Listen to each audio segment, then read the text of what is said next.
अस्सलाम वालेकुम नाज़रीन, आप देख रहे हैं टैक्स और आप। आज का हमारा मौजू है एफटीआर से मिनिमम टैक्स का सफ़र।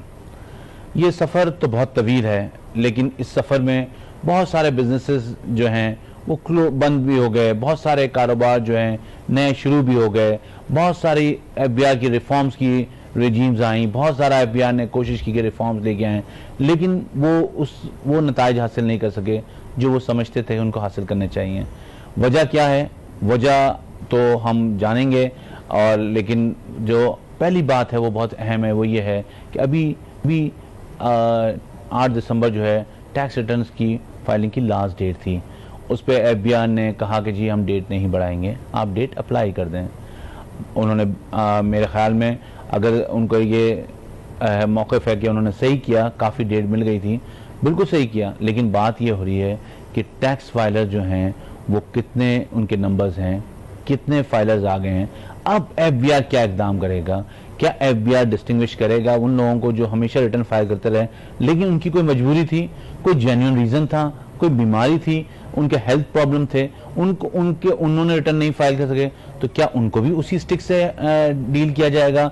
या वो लोग जो कि हमेशा टेकन फॉर ग्रांटेड लेते हैं, जो लोग टैक्स रिटर्न्स नहीं फाइल करते, जो मराद भी यूज़ कर रहे होते हैं और जो बिजनेसेस भी कर रहे होते हैं लेकिन टैक्स नेट में नहीं आते, वो उनके साथ क्या करेगा? ये जो एक इस वक्त क्रॉस रोड है, ये बड़ी अहम है। यहाँ पे एफबीआर को ये फैसला करना पड़ेगा कि उसको उन लोगों को जो टैक्स रिटर्न फाइल करते हैं, जो टैक्स फाइलर्स हैं और उन्होंने किसी भी वजह से टैक्स रिटर्न फाइल नहीं किया, चाहे वो अप्रोच जो पहले होती थी कि टैक्स डेट बढ़ जाएगी उसकी वजह से फाइल नहीं किया, उनको आपको एक चांस ज़रूर देना पड़ेगा।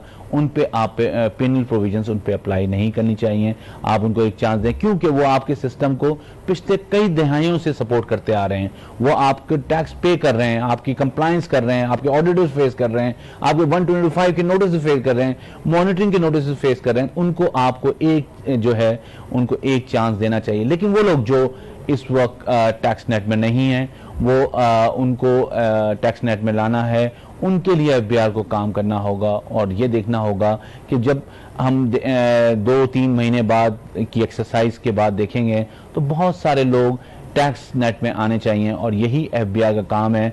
अगर एफबीआर इसमें कामयाब हो गया तो पाकिस्तान का टैक्स निज़ाम एक सही सिमत में चल जाएगा। अगर एफबीआर इसमें कामयाब नहीं हुआ, पहले भी बड़ी दफ़ा ऐसा हुआ किसी एडवाइज़र ने कहा कि 3 लाख नोटिस आए हैं, कभी किसी ने कहा कि हमने 36 लाख नोटिस इशू किए हैं, लेकिन जब भी हम बात करते थे कि उनका आउटकम क्या हुआ, उसका रिजल्ट क्या हुआ, कितने नोटिस कंप्लाई हुए, उन्होंने कभी उसका जवाब नहीं दिया। ना कोई स्टैटिस्टिक्स एफबीआर की वेबसाइट पे अपलोड होती थी। तो ये जो अब ज़माना है, इसमें अगर आप अपने आप को जितना ट्रांसपेरेंट रखेंगे उतना अच्छा है। तो एफबीआर को चाहिए कि उन लोगों के साथ जो लोग टैक्स निज़ाम को डिसीव कर रहे हैं, उनको इंफॉर्मेशन टेक्नोलॉजी के जरिए उनको आप ग्रैब करें, उनको लेके आए इस सिस्टम में, उनको ड्रैग करें कि वो इस सिस्टम में आए, और वो जो है जब इस सिस्टम में आ जाएं तो उनको जो है वो उनको टैक्स रिटर्न भी फाइल करवाएं, उनसे सारी चीज़ें करवाएं।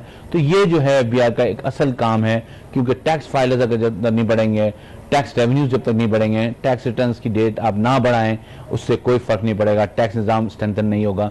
अब इनको स्ट्रैटेजिकली सोचना पड़ेगा, पॉलिसी ऐसी बनानी पड़ेगी कि कोई आदमी जिस पे लायबल है टैक्स, वो टैक्स फाइलर के बगैर ना रह सके।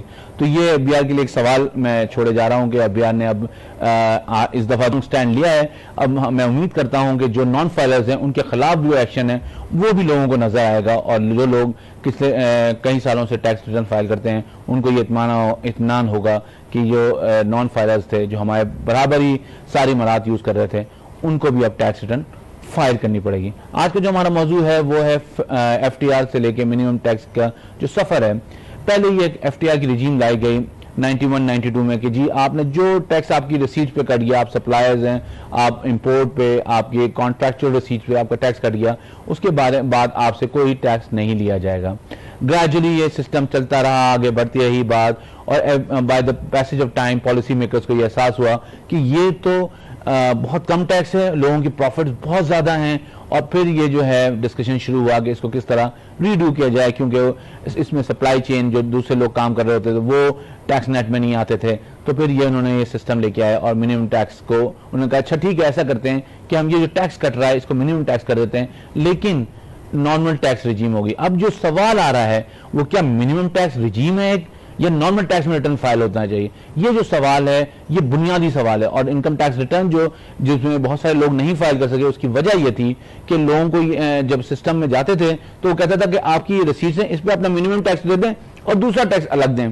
तो ये जो चीज़ है ये देखने वाली है, क्योंकि मेरे हिसाब से और मेरे ख्याल में बहुत सारे लोग यहाँ पे इस बात से मुत्तफिक होंगे, कुछ गैर मुत्तफिक होंगे, लेकिन मुत्तफिक जो लोग होंगे वो ये है कि नॉर्मल टैक्स एक रिजीम है, उसमें आपका एक मिनिमम टैक्स कट गया है, उस टैक्स में आपने जितना टैक्स दे दिया है वो अपने नॉर्मल प्रॉफिट के अगेंस्ट एडजस्ट होगा और आपको अपना बैलेंस टैक्स देना पड़ेगा, रिफंड आपको नहीं मिलेगा।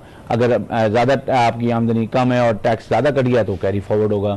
तो ये जो सूरत हाल है इस पर हम बात करेंगे अपने मेहमानों से जो हमें ब्रेक के बाद ज्वाइन करेंगे। हमें यहाँ ब्रेक लेना है, ब्रेक से वापस आते हैं और अपने मेहमानों से बात करते हैं कि minimum tax regime normal tax regime है या कोई ये FTR की तरह अलग रिजीम है। वापस आते हैं ब्रेक के बाद।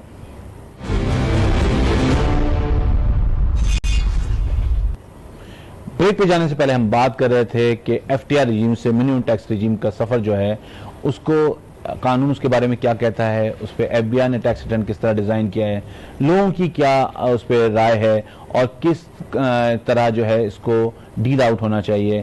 हमें ज्वाइन किया है जनाब नवीद अंद्राबी साहब ने जो टैक्स एक्सपर्ट हैं, उनसे बात करेंगे कि इस वक्त जो सूरत हाल है कानून में वो क्या है, मिनिमम टैक्स के हवाले से किस तरह इनकम टैक्स का कानून जो है वो नॉर्मल टैक्स रिजीम में और मिनिमम टैक्स में क्या कोई डिस्टिंग्विश करता है उसको, या ये एक ही चीज़ है और इसमें जो है इनकम जो टैक्स रिटर्न फाइल करते वक्त आपको उसको एडजस्टमेंट लेना पड़ेगा जब आप अपना मिनिमम टैक्स का क्रेडिट लेंगे, या इसको किसी और तरह डील आउट करना है। नवी साहब अस्सलाम वालेकुम। जी अनवर साहब, बहुत शुक्रिया सर, आपने हमारे पास निकाला। सर हम आपको जैसे हमारे आज के मौजूद से पता चला कि हम बात कर रहे हैं कि एक 2 दिहाइयों 3 दिहाइयों तक जो है FTR की रजीम रही और आपको बताया 91-92 से शुरू हुआ ये सारा खेल, और उसके बाद जो है डॉक्यूमेंटेशन कम से कम होती चली गई और फिर जब एहसास हुआ कि हमने ये क्या कर दिया तो फिर उसको वापस रीडू करने के लिए उन्होंने मिनिमम टैक्स रिजीम लेके आए। लेकिन मिनिमम टैक्स रिजीम पे जो मसाइल आ रहे हैं वो आपके सामने हैं, तो आप क्या समझते हैं ये मिनिमम टैक्स रिजीम जो है और जिस तरह FBI ने इस वक्त फॉर्म डिजाइन किया है, ये कानून के साथ इसको मतलब है, इसके साथ कोई नेक्सस बन रहा है या कॉन्ट्रडिक्शन है इसके साथ? अनु साहब, बैकग्राउंड तो आपने पहले अपने इंट्रोडक्शन में बताया कि ये बहुत पहले ये कानून आया था जब 1979 का इनकम टैक्स ऑर्डिनेंस 79 हमारे पास था। तो उस वक्त ये 2-3 चीजें जो आप हैं मिनिमम तो नहीं, मिनिमम भी आ गया और साथ में फाइनल में आ गया। मसलन आपका इंटरेस्ट इनकम आ गया, आपका एक्सपोर्ट्स का आ गया और आपका टर्नओवर के ऊपर उन्होंने टैक्स लगाया, साथ में सप्लाई पर भी।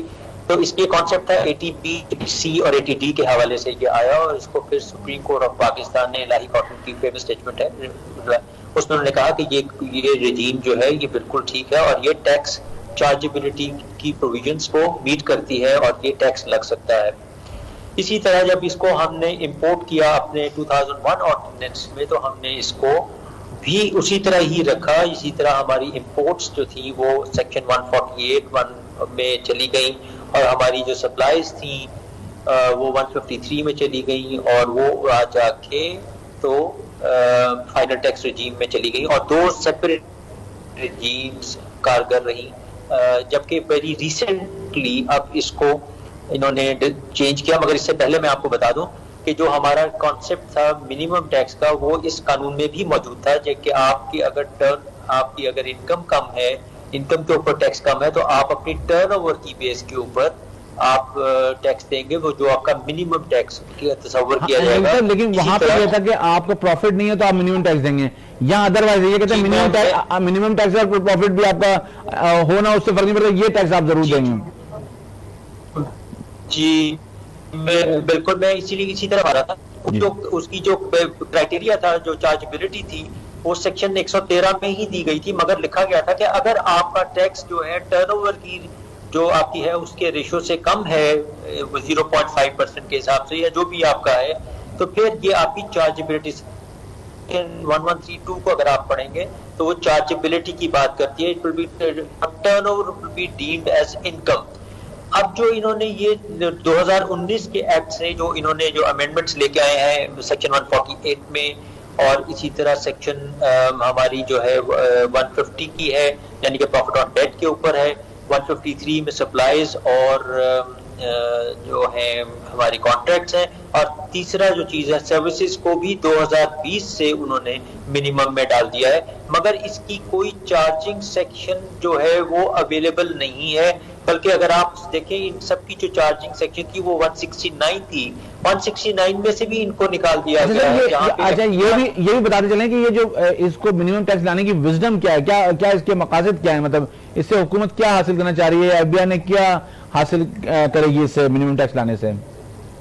देखिए, इसके मकसद ये था कि आप अपनी नॉर्मल इनकम के ऊपर टैक्स दें। जो मेरी समझ में आता है विजडम यही था कि नॉर्मल इनकम के ऊपर टैक्स दीजिए, क्योंकि लोगों की नॉर्मल इनकम यानी कि जब आप कन्वर्ट करते थे अपनी फाइनल टैक्स इनकम को तो आपकी इनकम ज्यादा होती थी और टैक्स उसके मुकाबले में कम हुआ करता था। लिहाजा उनका ये ख्याल है कि आप अपनी नॉर्मल इनकम के ऊपर टैक्स दें और ये मिनिमम होगा, यानी कि उसी तरह जिस तरह के अगर आपका नॉर्मल टैक्स कम हो गया और आपकी जो टर्नओवर है वो ज्यादा है तो आप उसके ऊपर दे दीजिए। मगर ये कॉन्सेप्ट जो है इसकी चार्जेबिलिटी आज सेक्शंस में अवेलेबल नहीं है। सेक्शन 153 को अगर आप पढ़ें तो वहां पे सिंपल कह दिया कि टैक्स जो इसमें जो विथहोल्डिंग की प्रोविजंस है, देखिए 148 चार्जिंग सेक्शन नहीं है, वो विथहोल्डिंग की प्रोविजन है, बिल्कुल सही। चार्जेबिलिटी की 169 में चार्जिंग सेक्शन में नहीं है,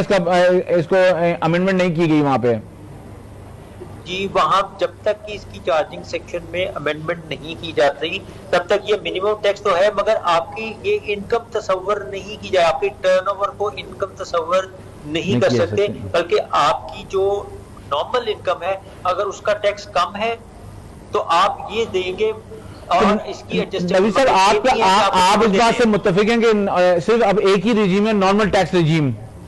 इस वक्त नॉर्मल टैक्स रिजीम है जिसमें आपसे ये मिनिमम टैक्स होगा, अगर ये ज्यादा है तो ये दे दें, और अगर आपका ये नहीं होगा तो आपको दोनों देने पड़ेंगे। नहीं तो ये एफबीआई ने जो फॉर्म डिजाइन किया सर, ये इसके पीछे उनके क्या मकासद हैं और क्यों उन्होंने इस तरह अगर रॉन्गली इंटरप्रेट किया है उसको? तो देखिए सर, इंटरप्रिटेशन का इशू है, maybe there is some error, there is some misunderstanding, हो सकता है कि कोई टेक्निकल इशू हो। इस वक्त रिटर्न जो है वो आपकी जो जब जैसे ही आपकी 153 की टर्नओवर आती है तो वो उसका मिनिमम टैक्स कैलकुलेट कर लेती है, चाहे वो आपकी रिसीवेबल ही क्यों ना हो, और आपको वो कहती है ये तो आप पे करें फिर नॉर्मल भी टैक्स पे करें। सही है।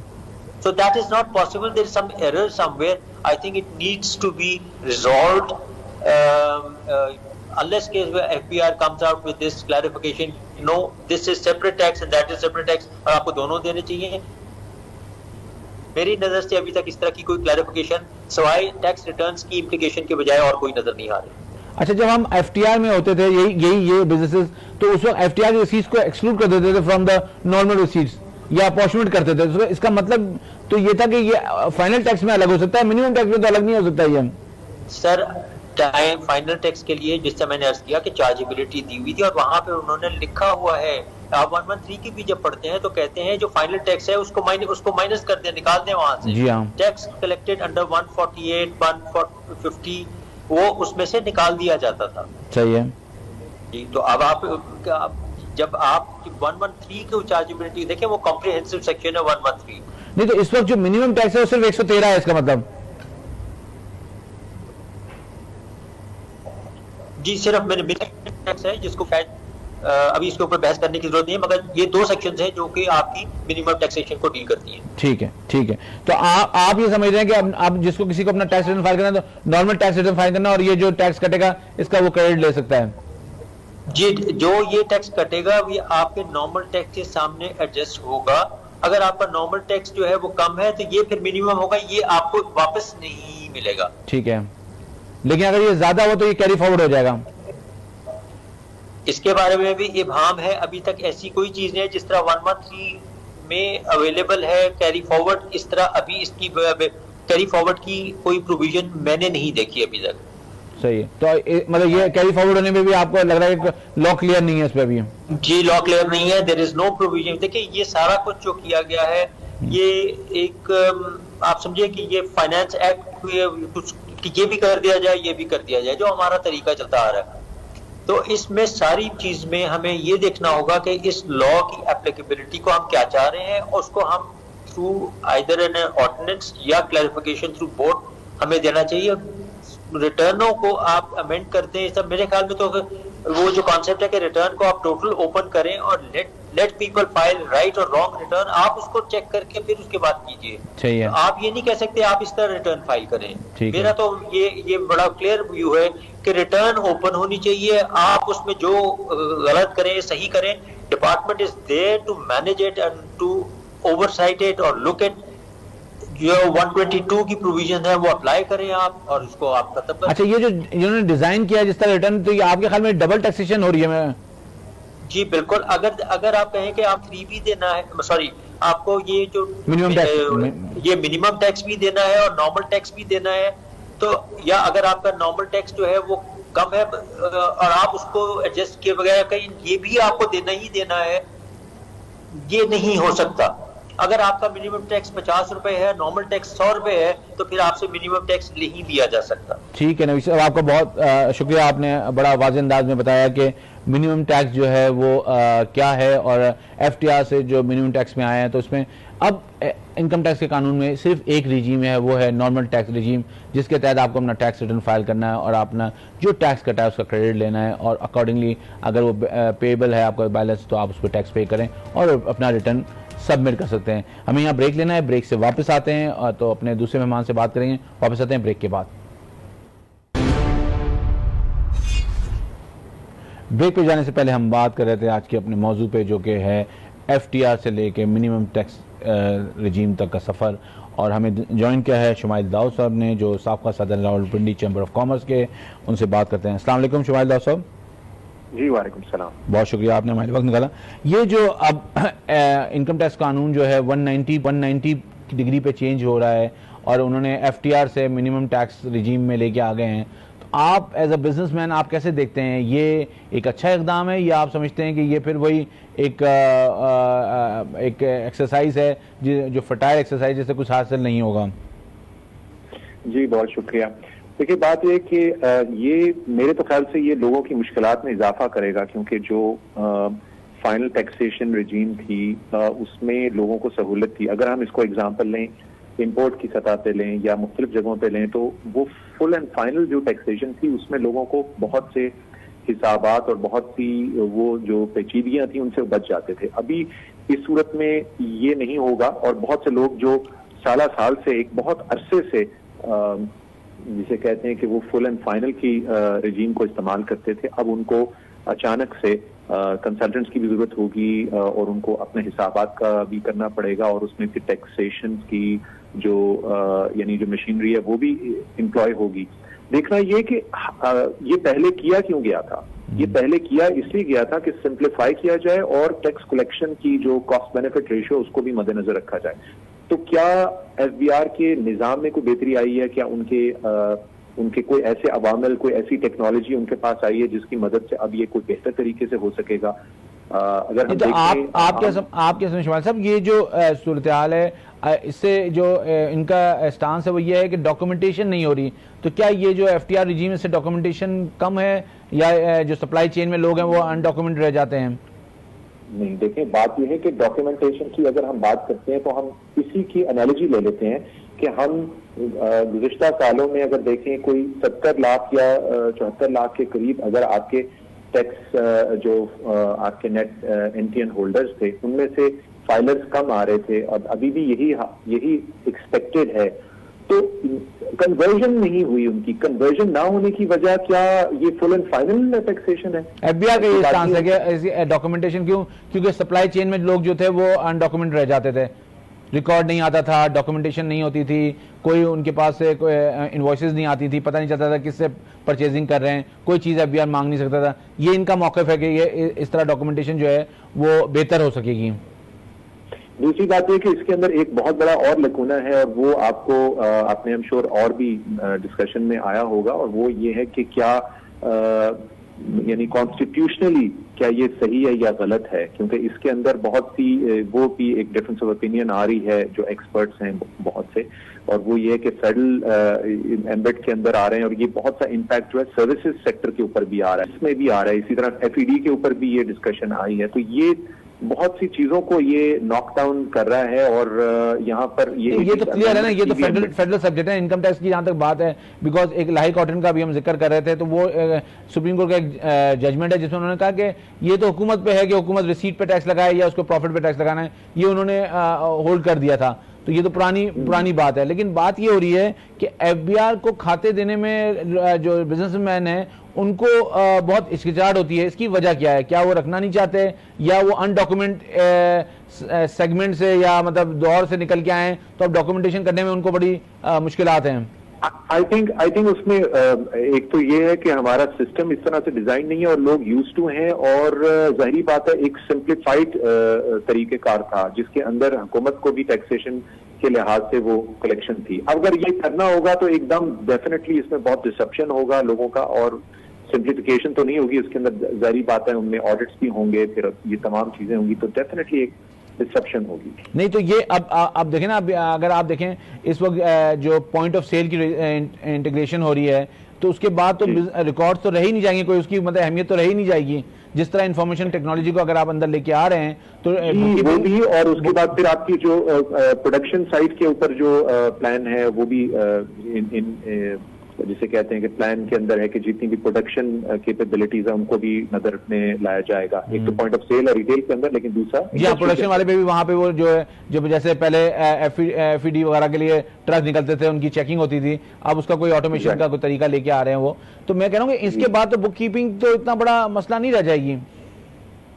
हाँ जी, लेकिन डेफिनेटली जिसे आप कह रहे हैं ना, अब अगर हम इंपोर्ट की सतह पे देखते हैं तो इंपोर्ट की सतह पे जो आपकी टैक्सेशन थी उसके अंदर अगर कोई फुल एंड फाइनल में आ रहा था वो नहीं आएगा उसके अंदर। उसको अपना अकाउंट देना है, उसको अपने अकाउंट देना है, फिर उसकी तमाम रिसीट्स रखनी है, और जिनकी बहुत बड़ी तादाद में इंपोर्ट्स हैं उनके ऊपर डेफिनेटली ज्यादा इम्पैक्ट आएगा, लेकिन उसके साथ साथ जो छोटे लेवल पे हैं उनकी कैपेबिलिटी या उनके जो मार्जिन है वो कम है। तो इसके अंदर ये तमाम चीजें हैं डेफिनेटली। बाय एंड लार्ज हमारी कौम की डिस्क्लोजर की टेंडेंसी है नहीं, मतलब टैक्स से भी हटके हम बात करें तो लोग डिस्क्लोजर करने में प्रेफर नहीं करते। ये बदइत्मीनादी क्यों है? मतलब देखिए, सबसे पहली बात यह है कि ये बदइत्मीनादी या जो ट्रस्ट डेफिसिट है इसका जो आम सतह पे लोग देखते हैं वो कॉस्ट बेनिफिट रेशियो देखते हैं। वो यही देखते हैं कि अच्छा हम अगर टैक्स दे भी रहे हैं, ये सब चीजें दे रहे हैं, तो दे समाउ फील कि ये जो है ना उसके अगेंस्ट वैल्यू एडिशन क्या हो रही है। लेकिन दूसरी सोसाइटीज के अंदर दुनिया में जहां पर टैक्सेशन हर जगह डिफिकल्टी होती है, लेकिन वहां पर लोग ये देखते हैं कि उनका स्टेट, उनकी गवर्नमेंट उनके एरियाज के अंदर क्या सहूलतें हैं जो वो हासिल कर रहे हैं या ड्रॉ कर रहे हैं। अभी आप कि टैक्सेशन विद होल्डिंग के 60 से ज्यादा तो विद होल्डिंग टैक्सेस हैं, कि तमाम दूसरे हर किस्म के जो रेजीम्स हैं, चाहे प्रोविंशियल हैं या उस तरह से लोग इनडायरेक्टली फिर लोकल सिटी डिस्ट्रिक्ट गवर्नमेंट के मुख्तलिफ टैक्सेस हैं। ये तमाम चीजें जब एड अप होती हैं तो वो अच्छा खासा उसकी जिसे कहते हैं एक बर्डन क्रिएट होता है। तो फिर लोग जो है वो फिर इजी वे आउट देखते हैं, या वो आप ये कह रहे हैं कि लोग कंप्लायंसेस इतनी ज्यादा कंपल्सन हो गई कि उसको अवॉइड करने के लिए लोग डिस्क्लोजर को थोड़ा अंडरस्टेटेड कर देते हैं। एग्जैक्टली, क्योंकि ये जब आप एक चीज को इंडिविजुअली देखते हैं तो वो तो ऐसे लगता है कि बड़ा सिंपल है, ये क्यों नहीं कर रहे, लेकिन जब आप उसका मजमूई तौर पे इम्पैक्ट देखते हैं तो वो बर्डन बहुत बड़ा होता है और वो बर्डन डिस्टर्ब करता है। मेनली हमें क्रिएट करना है, सिंप्लीफाइड तरीके से करना है और यूनिफाइड तरीके से करना है, और जो उसके मुख्तलिफ जो यानी कि स्टेप्स हैं उन स्टेप्स को कम करने की जरूरत है। अभी भी बहुत कॉम्प्लेक्स है, टोटल जो निजाम है वो बहुत कॉम्प्लेक्स है। अब उसको फेडरल के अंदर से देखें और फिर हम उसके साथ बाकी चीजों को भी मजमूई तौर पे डालें, जाहिर बात है उसका तो आप ये कह रहे हैं कि जो टैक्स फाइलर है उसको सही फैसिलिटेशन नहीं हो रही, मतलब ये आपका बेसिकली बुनियादी हुआ है उसमें अभी मेरे ख्याल से ओवरऑल अभी फैसिलिटेशन का जो डिजाइन है वो कोई ऐसा इम्पैक्ट नहीं आया जिसकी वजह से हम कहें कि जी जो टैक्सेशन है वो फैसिलिटेट महसूस करता है, टैक्स पेयर जो है वो फैसिलिटेटेड महसूस करता है। Overall I think we have a long way to way. Technology की मदद से डेफिनेटली इसमें बेहतरी आएगी। जिस तरह आपने कहा पॉइंट ऑफ सेल होगा तो वो बहुत सी चीजें चूंकि रियलिस्टिक हो जाएंगी तो फिर उसमें ऑडिट करने की जरूरत नहीं होगी कि वो डायरेक्टली कलेक्ट कर रहे होंगे। तो जितना ज्यादा टेक्नोलॉजी को हम एम्प्लॉय करेंगे और सीमलेस करेंगे उतना ज्यादा डिपेंडेंस कम होगी। तो definitely I think that is the way to go. ठीक, बहुत शुक्रिया शुमाइल साहब, आपने हमारे लिए वक्त निकाला।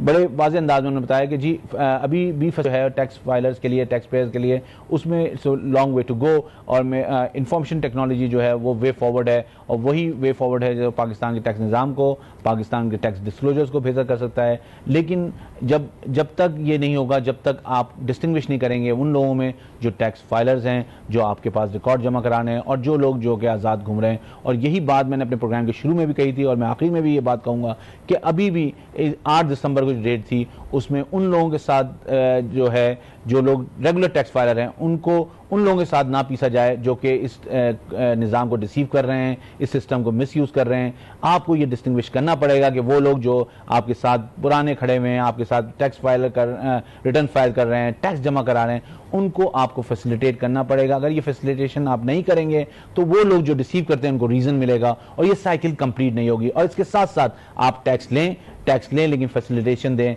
हेल्थ की सूरत में, ट्रांसपोर्टेशन की सूरत में और तालीम की सूरत में। और अब जो कोविड-19 की जो वबा है उसकी वैक्सीन जो आ रही है, ये लोगों के लिए एक लम्हा फिक्रिया है कि लोग अपना सही टैक्स दें ताकि गवर्नमेंट के पास पैसे आएँ और गवर्नमेंट जो है कोविड-19 की वैक्सीन को जो है वो परचेज कर सके और हम जो आवाम है उसको जो है वो लगा सके ताकि ये जो वबा है इससे हमारा छुटकारा सके। तो अगेन ये भी टैक्स के ज़रिए ही ये कोविड-19 की वैक्सीन खरीदी जाएगी। तो आप अपना सही टैक्स दें, सही वक्त पे दें और अपना ड्यू टैक्स देके अपने मुल्क को आगे बढ़ाएं, अपने टैक्स निज़ाम को आगे बढ़ाएं। इस बात के साथ मुझे इजाज़त दी। अल्लाह ने के बाद।